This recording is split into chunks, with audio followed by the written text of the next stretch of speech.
This is one of the things we've been warning about, folks. A very well-known meteorologist from South Florida, John Morales, live on air, making a stunning admission that based on the cuts to FEMA, the National Oceanic and Atmospheric Agency, the National Weather Services, John Morales, this well-known meteorologist from South Florida, says, I don't think I'm going to be able to predict where these hurricanes are going this hurricane season the way I've done in past years. I know you all rely on me, but I got to be real with the viewers. He said this on live TV.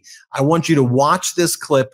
First, he's showing a clip earlier when a horrible hurricane hit and he was having to make these predictions. Then he'll talk about, while he's live, what's happening as we now enter hurricane season. Play this clip.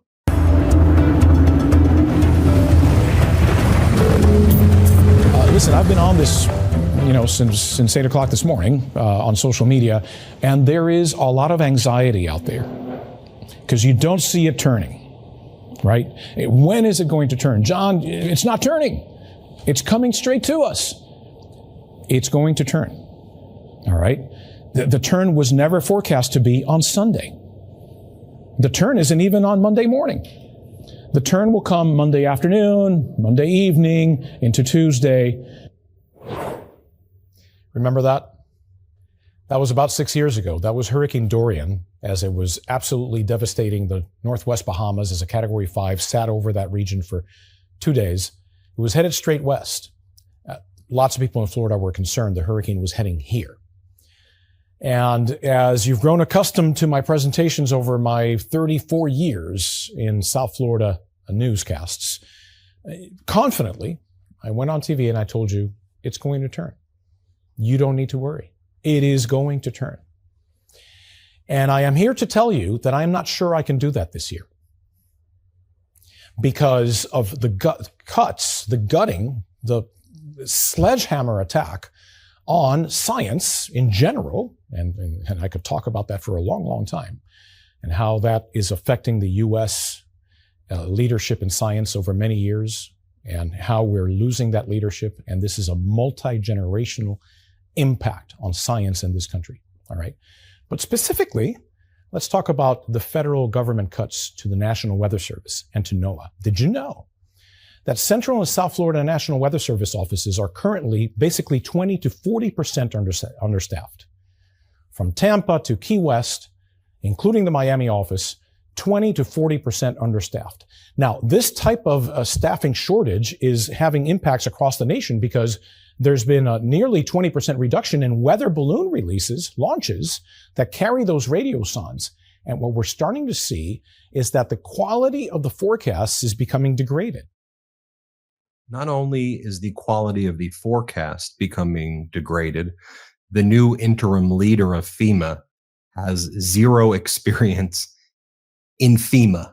And one of his first days on the job with a group meeting, he said that he didn't even know what hurricane season was. And he claims it was a joke, but he said he didn't know what hurricane season was. Here, watch this. But I also spoke with some FEMA personnel who were inside that briefing yesterday who couldn't really tell if David Richardson, FEMA's new acting administrator, was kidding around or if he was essentially saying that he was pretty unfamiliar with hurricane season before taking this new job last month. You may remember when he was put in charge last month by Homeland Security Secretary Kristi Noem, he had no prior experience managing natural disasters. He comes from the Countering Weapons of Mass Destruction Office at DHS.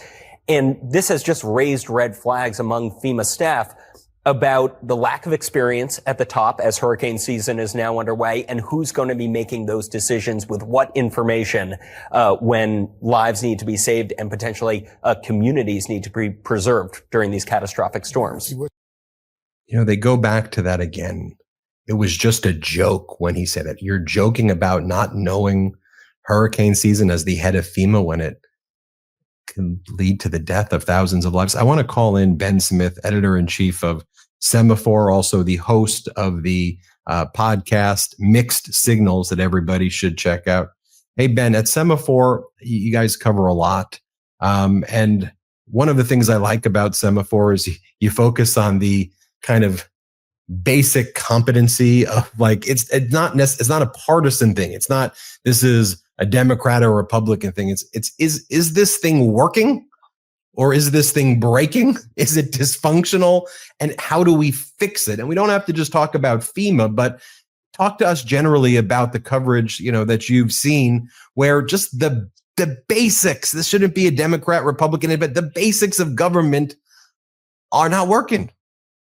This is, I've been, covering and managing reporters covering Trump since the first term. And this really is, in a way, the big challenge of covering Donald Trump is he says he makes promises and predictions. A lot of the people around him are as much media figures as they are, or more professional media figures, rather than experienced managers of government agencies, and say things that might lead you to believe that that they're going to do something crazy. And I guess my own view is like that forecaster sounds like he is worried for a really good reason, but you can really lose your mind trying to predict which of the things Trump says he will follow through on, which are real, which are rhetoric, which are trolling. I think it sounds like, I think people inside FEMA, inside other agencies are obviously very concerned. I think from a journalistic perspective, like our goal is just to like keep an eye on let's see what happens. Is that meteorologist can be able to, is he going to get that data or not?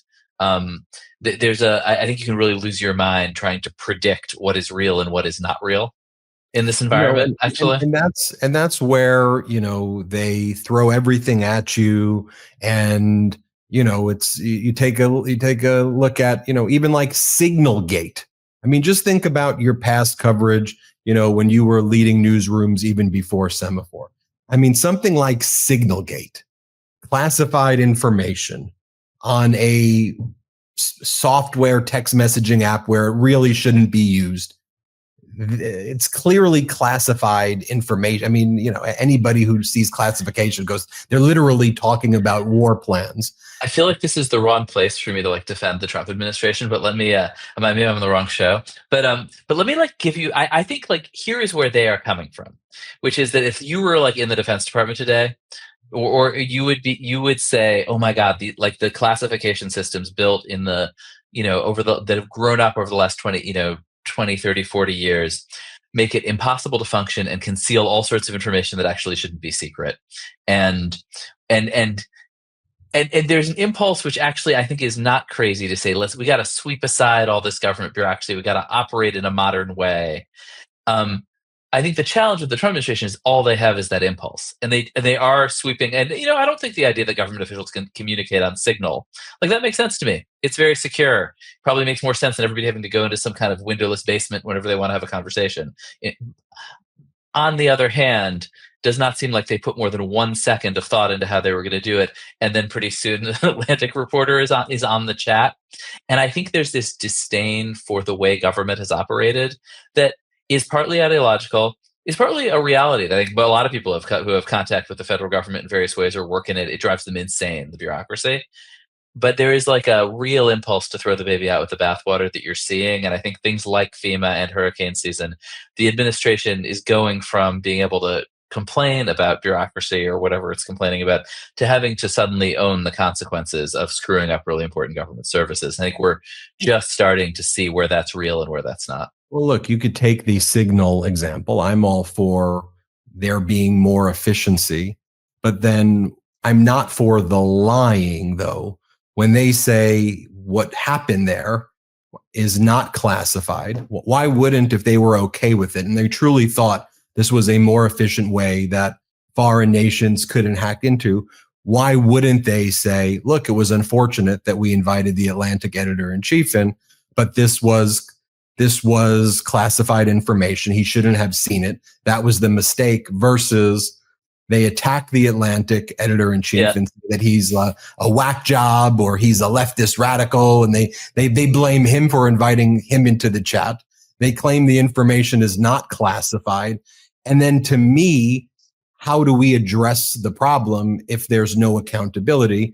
And it seems that all they want to do when they create these disasters is then shift the accountability somewhere else. I don't know if you agree. Oh, for sure. And then they invite the editor to the White House to interview Trump. It's I think that the sort of performative theatrical, like they live moment to moment, and so Trump lives moment to moment in the headlines, in social media, and so much of what is happening in the White House is totally reactive. I think it's actually very much like it was in the first term.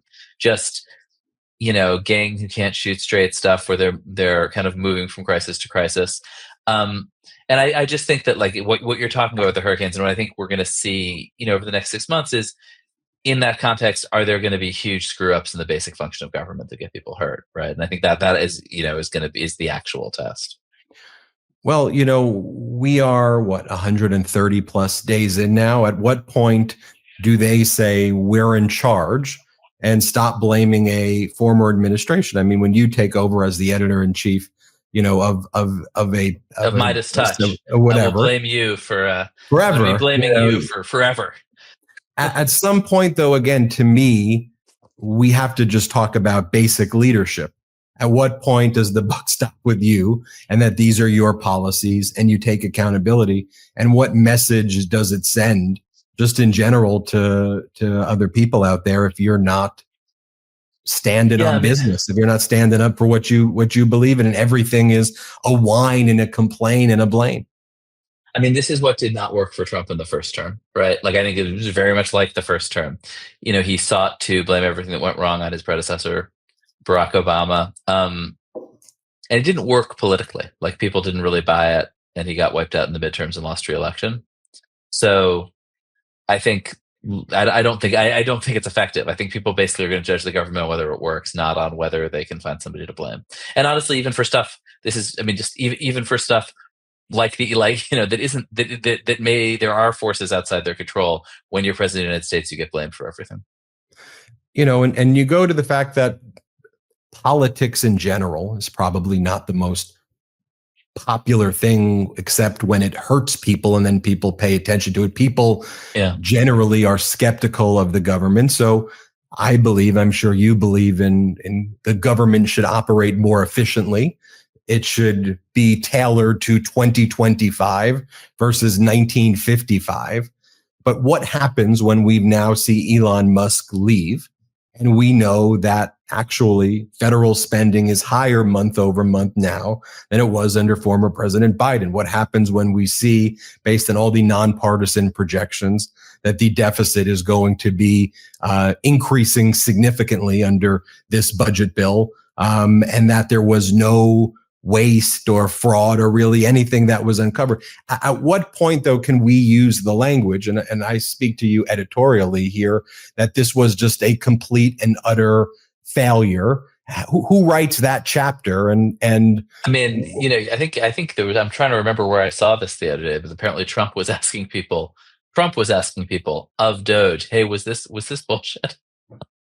So, I mean, I think obviously Doge didn't work, and I think, I think it's easy to like overlook the reality, though, of that, of the impulse that that I think people broadly have like lost confidence in government. Don't even have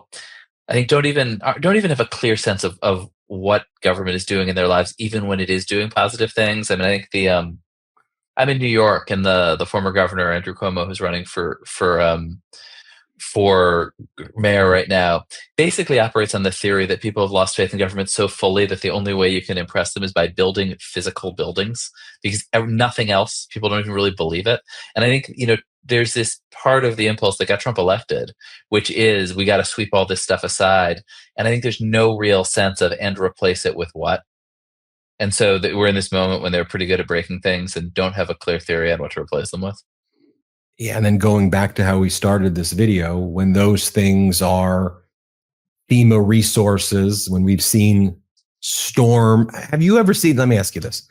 There have been a lot of very deadly storms over the past several weeks. We've seen dozens of people die, and Kentucky seems to be getting hit over and over again, but also in Missouri, in Mississippi, in Arkansas, and Indiana.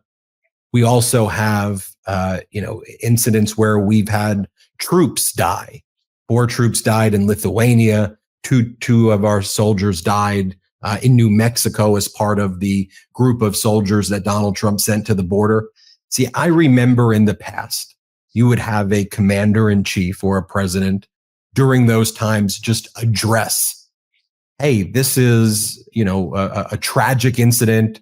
Our heart goes out. We're going to do everything we can. In a lot of these storms, we see FEMA not showing up or showing up late. When it comes to the soldiers in Lithuania, Lithuania gave a very somber ceremony, no mention from the US. And I also and it seems though when Donald Trump ignores it, the story kind of fades. And so in some extent, there's a reward structure for him not addressing these things because it just kind of goes away. What's your perspective though? I think that's like a very astute observation, right? I think that he just refuses to engage things that he doesn't want to talk about, and that he is so much everybody's editor-in-chief and assignment editor that often he's able to totally control what the whole media is talking about. I do. I think the thing about being president though is that reality starts to intervene, and presidents imagine, and this is not unique to Trump, that they can kind of control and shape reality. And ultimately, I think each of these things is a risk, right? Like you sort of bang FEMA around and cut 20% of weather balloons, and like maybe you get away with it, or maybe like there's we had interesting story that like the weather balloons, they're single use, they're pretty expensive, they're pretty clunky, and there's this Stanford program that has cheaper, better weather balloons. Like maybe those things will get up in time, and maybe it'll work. Or maybe there'll be a horrible disaster. And there is I think this administration, you certainly see it in the Health and Human Services Department, which we haven't talked about, is just willing to run huge risks with, and when something truly goes wrong, I think obviously they'll be blamed. Or we heard Senator Joni Ernst from Iowa say, well, we're all going to die anyway. So. Truer facts, right? Well, except as I heard Hakeem Jeffries, Democratic leader, said, except we don't expect it to come from intentional policies from Republican cruelty. We'd prefer it to be of older age. Ben, where can people find Mixed Signals? Oh, anywhere podcasts are sold. Check us out on YouTube. Check it out, everybody. Ben Smith, editor-in-chief of Semafor. Thanks for joining us. Yeah, thanks so much for having me on. Congratulations on what you've built. Appreciate you. Everybody hit subscribe. Let's get to 5 million subscribers. Can't get enough Meidas? Check out the Meidas Plus Substack for ad-free articles, reports, podcasts, daily recaps from Ron Filipkowski, and more. Sign up for free now at MeidasPlus.com.